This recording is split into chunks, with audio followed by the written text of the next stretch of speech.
রাজনীতির ময়দানে বাতিলের বিরুদ্ধে চরমনাই ছাড়া বলিষ্ঠ কণ্ঠে হুঙ্কার দেওয়ার তো আর কেউরে দেখি না। চরমনের কারণে বাংলাদেশে ইসলামের কি কি ক্ষতি হয়েছে একটু বলেন তো, বলার মানুষ কি? পিছনওয়ালারা কথা কন না কেন? বোবা শয়তান হইয়েন না, সত্যটা বলেন। খালি হাত উঠায় আমাকে ইশারা দেন, আমি কাছে আনবো। নিরাপত্তার কোনো পেরেশানি নেই। চরমনের কারণে এই দেশ ইসলামের কি ক্ষতি হয়েছে বলেন? সবাই একমত? সত্য কথা বলতে এত টেনশন কেন? রাজনীতির ময়দানে বাতিলের বিরুদ্ধে চরমনাই ছাড়া বলিষ্ঠ কণ্ঠে হুঙ্কার দেওয়ার তো আর কেউরে দেখি না।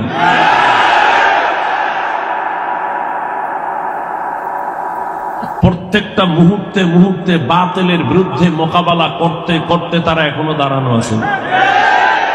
বিরোধিতা করেন কেন? জি, হাফিজুর রহমান সিদ্দিকী সাহেব অনেক আগে থেকে হকের কথা বলে যাচ্ছেন। উনি অনেক পূর্ব থেকেই চরমনাইয়ের কথা বলে যাচ্ছেন, চরমনাইয়ের প্রশংসা করে যাচ্ছেন। আসলে আপনি তো তারই প্রশংসা করবেন যে প্রশংসার যোগ্য। ক্লিয়ার? তো চরমনাই এই বাংলাদেশে, শুধু এই কথা বললে আমার ভুল হবে, শুধু বাংলাদেশে নয়, বহির্বিশ্বে, শুধু বাংলাদেশে নয় বরং বহির্বিশ্বের অনেক দেশেই চরমনাইয়ের খেদমত আছে, ভালো খেদমত আছে। বাংলাদেশের চরমনাইয়ের দ্বারা এমন এমন খেদমত হয়েছে যেগুলো কল্পনা জল্পনা করা জাস্ট শুধু আপনার কাজ, বাস্তবে সেগুলো করাটা আপনার কাজ নয়। এমন কাজ চরমনাই পীর সাহেব কিংবা চরমনাই দলটা করে দেখিয়েছে। হাফিজুর রহমান সিদ্দিকী সাহেব কথায় কথায় শুনেছি, কানে কানে শুনেছি যে হয়তো উনি সামনে পটুয়াখালীতে ইসলামী আন্দোলন বাংলাদেশ কর্তৃক হাত পাখায় নির্বাচন করবেন। ভালো, মাশাআল্লাহ। এটা যদি বাস্তবে হয় তাহলে আমি অত্যন্ত আনন্দিত হব, অত্যন্ত খুশি হব। আমি চাই ইসলামপন্থীরা এগিয়ে আসুক। আপনি একটা জিনিস লক্ষ্য করেন, ভালো করে লক্ষ্য করেন, সেটা হচ্ছে আমরা ইতিপূর্বে দেখেছি যে আগে কিন্তু দেখতাম যে চরমনাই কিন্তু আলেম খুব কম, বা পপুলার যে আলেমরা আছে, গ্রহণযোগ্য যে আলেমরা আছে, তারা কিন্তু চরমনাইকে খুব কম ভালোবাসে বা চরমনাইয়ের প্রতি খুব কম ঘিষ্ট। কিন্তু ইদানিং কালে সম্পূর্ণ তার বিপরীত। যত বড় বড় একটু বর্তমানে যে গবেষকমূলক যে আলেম আছে, আচ্ছা, বর্তমানে যে গবেষকমূলক যে আলেমরা আছে, যারা গবেষণা করে, ইসলাম গবেষণা করে, মাযহাব নিয়ে গবেষণা করে, ইসলামী শরিয়া নিয়ে গবেষণা করে, ফিকহি নিয়ে গবেষণা করে, হাদিস নিয়ে গবেষণা করে, চতুর্মুখী যত আলেম আছে, সব চতুর্মুখী আলেমরা ইদানিং কালে চরমনাই পীর সাহেবের দ্বারস্থ হচ্ছে। আর ইসলামী আন্দোলন বাংলাদেশের সাথে সম্পৃক্ত রেখে ইসলামের কাজ, ইসলামী রাষ্ট্র প্রতিষ্ঠার কাজকে সামনে এগিয়ে নিয়ে যাচ্ছে। এটা অত্যন্ত আনন্দের বিষয় আমাদের জন্য, অন্তত আমাদের জন্য।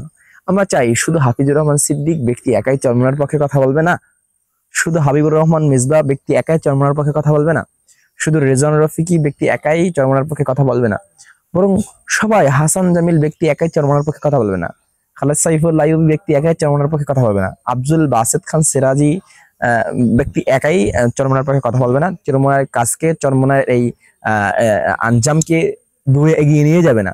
বরং যত সোশ্যাল মিডিয়ায় যত ওলামায়ে কেরাম আছে এবং সোশ্যাল মিডিয়া ছাড়া যত ওলামায়ে কেরাম আছে, পরিচিত অপরিচিত বিজ্ঞ যত ওলামায়ে কেরাম আছে, সবাই মিলে চরমনাইয়ের এই মার্কাজকে, চরমনাইয়ের এই কাজকে অনেক দূরে এগিয়ে নিয়ে যাবে। এর দ্বারা কি হবে? ওই যে আমি একটা উদাহরণ দিই মাঝে মাঝে, যে একই ব্যক্তির তিন নৌকা, তো এক নৌকা, তিন নৌকা, তো তিন নৌকা নিয়ে উনি বড় একটি প্রতিযোগিতায় গিয়েছে, নৌ প্রতিযোগিতায়।